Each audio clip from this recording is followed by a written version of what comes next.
अल्हम्दुलिल्लाह वहदह वस्सलातु वस्सलामु अला मन ला नबिय्य बाद अम्मा बाद। मुअज़्ज़ज़ सामिईन किराम, आज की इस वीडियो में भी एक सवाल का जवाब देना है। सवाल ये है कि किस्तों पर ख़रीदो फ़रोख्त करना कैसा है। मोहम्मद अरसलान दिल्ली से। तो ये एक सवाल है। इनका सवाल ये है कि आज के ज़माने में बहुत सारी चीज़ें ख़रीदी जा रही हैं और लोग उनको एक साथ पैसे देकर नहीं ख़रीद सकते क्योंकि वो चीज़ें महंगी होती हैं, इसलिए किस्तों पर लोग ख़रीद लेते हैं। और आजकल ये किस्तों का निज़ाम इतना आम हो गया है कि हर चीज़ किस्तों पर मिलने लगी, हत्ता कि सस्ती से सस्ती चीज़ें भी आजकल किस्तों पर मिल रही हैं। तो इनका सवाल ये है कि किस्तों पर ख़रीदना जायज़ है या जायज़ नहीं है।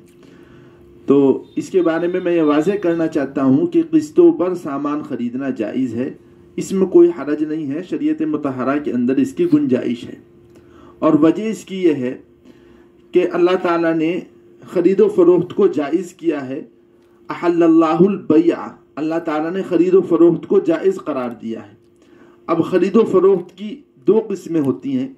एक किस्म तो ये है कि आप नकद कोई चीज़ ख़रीदें, यानी चीज़ बेचें और नकद पैसा दे दें, ये नकद ख़रीदो फ़रोख्त है। और ख़रीदो फ़रोख्त की एक किस्म ये है कि उधार कोई चीज़ बेची जाए, यानी कोई चीज़ आप अब बेच दें और पैसे कुछ मुद्दत के बाद लें, ये भी जायज़ है। तो उधार बेचना भी जायज़ है और नकद बेचना भी जायज़ है। और उधार भी आम है, चाहे आप जो चीज़ बेच रहे हैं उसकी कीमत बाद में एक साथ ले लें और चाहे थोड़ा थोड़ा करके आप कीमत वसूल करें, दोनों तरीके की गुंजाइश है। तो किस्तों में जो होता है वो यही होता है कि कीमत जो वसूल की जाती है वो थोड़ी थोड़ी करके बाद में वसूल की जाती है, इसलिए ये जायज़ है और इसलिए इसमें कोई हरज की बात नहीं है। बाज़ लोग ये भी सवाल करते हैं कि अगर कोई चीज़ नकद ख़रीदी जाती है तो उसकी कीमत कम होती है और अगर किस्तों पर ख़रीदी जाती है तो उसकी कीमत ज़ायद होती है, इस वजह से ये सूद होना चाहिए। लेकिन ये भी मैं वाज़ेह करना चाहता हूँ कि ये सूद नहीं है, इसलिए क्योंकि सूद एक ख़ास चीज़ का नाम है। सूद कहते हैं पैसा देकर वापसी में पैसा लिया जाए और कुछ ज़्यादा पैसा लिया जाए, उसको सूद कहा जाता है। अगर आप पैसा देकर कोई चीज़ ले रहे हैं तो वो सूद नहीं होता। तो यहाँ पर आप किस्तों में अगर कोई चीज़ आप ख़रीद रहे हैं या बेच रहे हैं, इसमें एक तरफ से तो पैसा होता है और एक तरफ से कोई चीज़ होती है, दूसरी तरफ से पैसा नहीं होता, इसलिए उसको आप सूद नहीं कह सकते।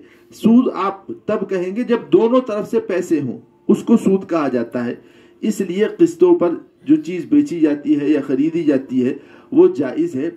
और लोगों को थोड़ा सा तअम्मुल ये होता है कि किस्तों पर जब कोई चीज़ ली जाती है या बेची जाती है वो महंगी होती है, इसलिए वो सूद है। हालांकि ऐसा नहीं है, इंसान को इख्तियार है कि वो अपनी चीज़ चाहे सस्ती बेचे चाहे महंगी बेचे, उसे मुकम्मल इस बात का इख्तियार है। इसलिए इसमें किसी किस्म का कोई तअम्मुल न करना चाहिए और किस्तों पर कोई चीज़ ख़रीदी जा सकती है। लेकिन ये बात वाज़ेह होना ज़रूरी है कि जब कोई चीज़ किस्तों पर ख़रीदें तो ये मुतय्यन होना चाहिए कि कितनी किस्त दी जाएंगी। मसलन 4 किस्तें दी जानी है, एक किस्त में कितनी रकम है, दूसरी किस्त में कितनी रकम है, तीसरी किस्त में कितनी रकम है, वो रकमें मुतय्यन होनी चाहिए। और ये भी मुतय्यन होना चाहिए कि किस्त कब कब अदा की जाएगी, मुद्दत भी मुतय्यन होनी चाहिए। और एक और बात जो किस्तों में गलत की जाती है वो ये कि अगर किसी वजह से दरमियान की कोई किस्त इंसान अदा नहीं कर पा रहा है तो उस पर कुछ जुर्माना और पेनल्टी वसूल की जाती है। ये जुर्माना और पेनल्टी वसूल करना जायज़ नहीं है और दुरुस्त नहीं है। इस जुर्माने और पेनल्टी से बचना चाहिए। अगर जुर्माना और पेनल्टी ना हो तो किस्तों के अंदर किसी चीज़ को बेचने में भी कोई हरज की बात नहीं और किसी चीज़ को खरीदने में भी कोई हरज की बात नहीं है। अल्लाह ताला हम तमाम लोगों को दीन की समझ अता फरमाए और दीन पर अमल करने की तौफीक मरहमत फरमाए। व आखिरु दावाना अनिल हम्दुलिल्लाहि रब्बिल आलमीन।